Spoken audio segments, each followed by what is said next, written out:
All right. And we're rolling in 3, 2, 1.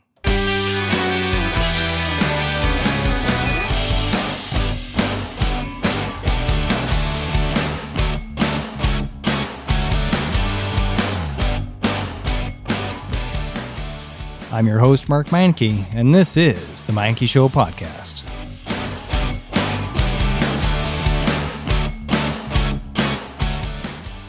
All right. Thanks for being on the show, Sue. I sure appreciate it. Well, thank you for the invitation. Well, it's I think it's important to get it out there a little bit more about your program and the impact on it, because Dogtails has now been shut down due to lack of funding. For the rest of this term, it's been shut down. We'll be back in the fall. But yes, we did have a period of time that the funds just haven't been coming in, and so had to make a very hard decision to cut some of our programs. And just that's the way life is. You can only have so much revenue versus so many expenses. That's it. It's just the balance sheet, just the P&L.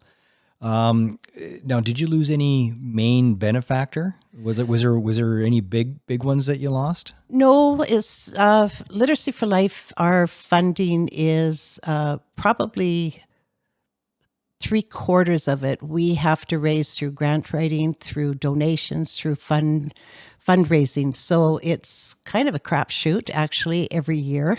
We have some core funding or consistent funding, but it just sometimes the grants just didn't come through the way we had hoped that they would. So that's why we had to back off a little bit. We have funding coming in July that is our regular money from Advanced Ed, and that will help us sort of move forward, and lots of good things coming up too. Okay. So within Literacy for Life, is there more programs than Dogtails? Yes, very much so. We provide right from babies all the way up to, I think our oldest was 93 years old. She was learning about technology, wanted to be able to use her iPad. And so we teach, or we have programs that focus on the 9 essential skills, and technology is one of them. But one of our main focus is that early years. So we have our Books for Babies program. Every family in the Foothills County will get a bag with books and information about the importance of reading. So that happens right at birth. They get another package at 18 months. And we also have our Rhythm and Rhyme, Movers and Shakers, Toddler Time, Natured Kids are all programs for parents of children with preschoolers. And then we have Building Blocks, which is an in-home program, and staff go into the home and they support parents in supporting their children's literacy and learning. So all about, we don't get a rule book on parenting, and we're not all teachers, and we don't have that experience and knowledge. So Building Blocks comes in and just helps parents do what they can do and build on all those neat things that happen in the home. And then we have GED, we have English language learning, we have our technology classes. So we have quite a continuum of service. It's quite the full scope. Yes. So where did the idea of the Dogtails come from? Is that a homegrown idea, or where did that come from? To a certain extent, but there is a lady here in Okotoks, Bonnie Chant Kinsman, who has been with Literacy for Life for almost 19 years now, I think it is. And it was her idea that she had seen it happening somewhere else and came to me and said, this is something we should be doing. And from there, it's grown from just doing it into the libraries to, I think we're in 8 or 9 schools in the county now. Was there skepticism at first? A little bit. And even myself, when I look at the program and how simple it is, why would reading to a dog make that much difference for a child and their learning and literacy? And the results and the stories we get are amazing. So it's something so simple. Share one of those stories with me. We've just had standouts.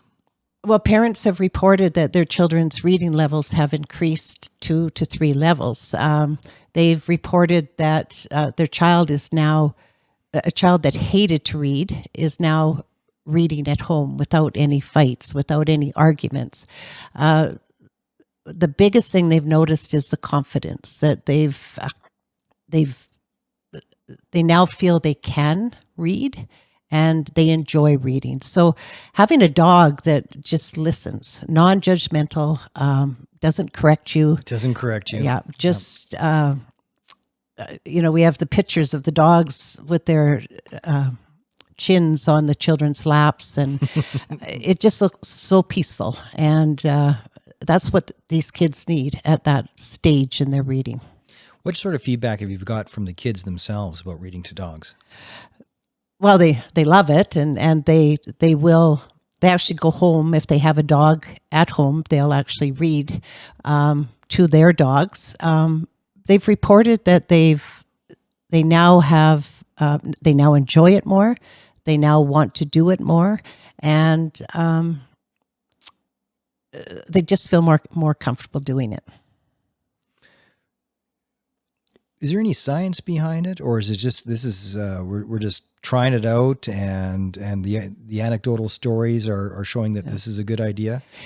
There is science behind it, and it's all based on that's therapeutic.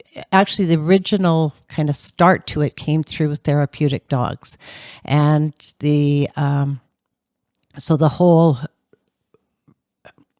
If I get into brain and how the brain works, and that when you're under stress, it kicks off the cortisone and the adrenaline in the brain, just sitting there and being with the dog will lower those levels. And that's when learning takes place, is when it's a positive environment to allow that thinking part of the brain to kick in, rather than that part of the brain that wants you to run away or hates it or fights it.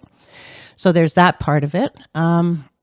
There's research around the age of the children that we provide it to, that they respond better to positive reinforcement, like by giving that dog, looking at them and building that confidence through this method works. Once you start getting into the 12, 13-year-old, that type of intervention doesn't work as well. Just being positive about things. So there is research, there is science around it, and it's just we have done a lot of trial and error to see what will work, and we have a lot of data, so we keep track of all of our evaluations. So if anybody wants to, we've got probably 98% that say they have seen an increase in their child's confidence. How are you doing right now for the amount of volunteers? Do you need more, or are you good? We always need more. We will be doing a screening in September, and they're just setting the date on that. So if anybody is interested, wants to be involved, they can call the office and let you know when the screening date is. Of course, the dog has to meet certain criteria, be able to sit for one thing, and not get too upset if a child is close to them, touching them, and also being in a room with other dogs. So that's another important criteria. And it's funny, the dogs love it too. Yes. We get this little scarf, the Literacy for Life scarf that goes on the dog that sort of denotes, okay, this is a literacy dog, this is a Dogtails dog.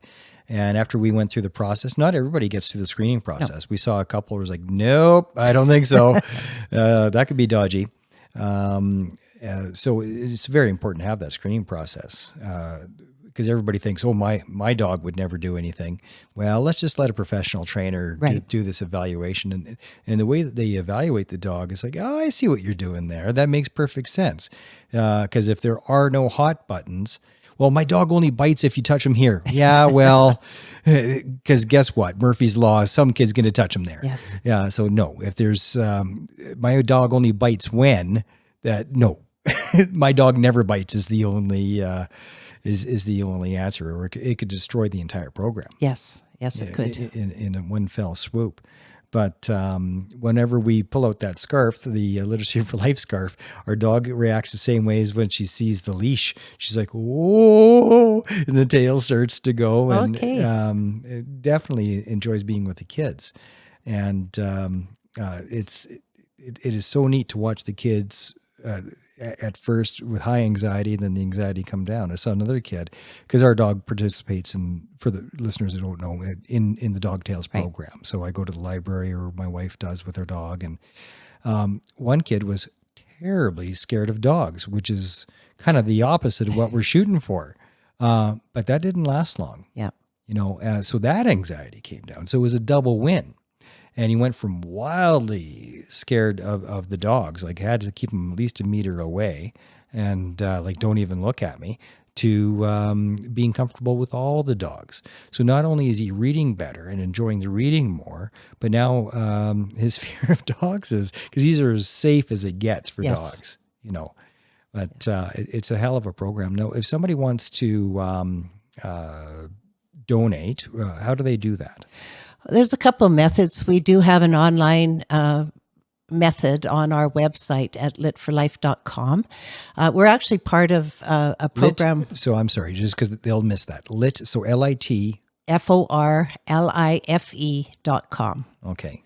And our website is pretty good. It gives you a good idea of what we do. And there is a part where you can go to find out how you can support us. We're part of the Shaw Birdies for Kids, presented by Elta Link, program this year. And funds that we bring in, or that are donated from now until the end of August, will be matched up to 50% by that program.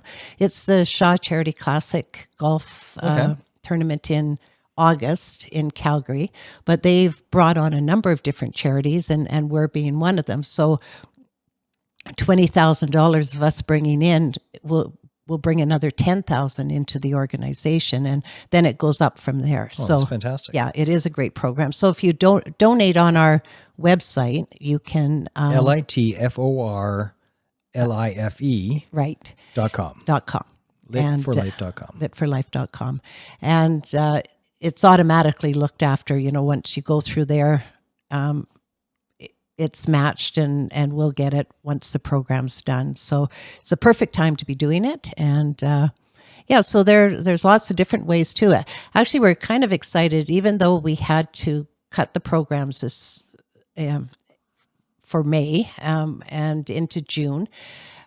A group of families from two ladies from Black Diamond came to me and said they want to do something. So they have created a Families for Literacy bottle drive, and they're asking people to drop their bottles or cans off and at either the High River, Okotoks, or Black Diamond Bottle Depot. That money will come to Literacy for Life, and again, it will be matched through the Birdies for Kids program. So Now, you said there's some other fundraising events that are coming up. Yep. So other than the golf tournament? We are, our Great Grown Up Spelling Bee is September 28th. We have 3 adults in a team will compete for the spelling supremacy in the foothills. The idea is that the teams collect donations and basically fundraise for us. But the event itself is a lot of fun. It's held at the Wales Theatre in High River, and our own John Barlow, MP, is Great guy. He's been our on the MC. He's this is his 7th year. He's missed one year. That of son being of a our gun. MC. Yeah, he could go into stand-up comedy once he's is that done. right? Oh yeah, he does a great job. Well, next time I have him on the show, I'm going to say, be funny. I want to see your funny side. Where's Funny John? He's done some really good stuff. Yeah, he's pretty serious these days. So, no, he does. If you want to see the funny side, come out to the Bee on the 28th. And we have a raffle that we're a couple of raffles, actually, we're selling. One of them is online at litforlife.com. And another one is Cargill has donated some big chunks of meat, and we're just starting to raffle 5 sirloins off that are all cut and wrapped and ready for barbecue. Sirloin. Yeah, they look pretty good. So we're, we're trying lots of different ways to ensure that these programs go, but it is tough these days. And So, something that I think people are not aware of, and like you to speak on it, is the issue of adult literacy in the province of Alberta. right, I was wondering if you could talk a bit about that, because I'm sure Sure. most people don't realize that there's actually a problem.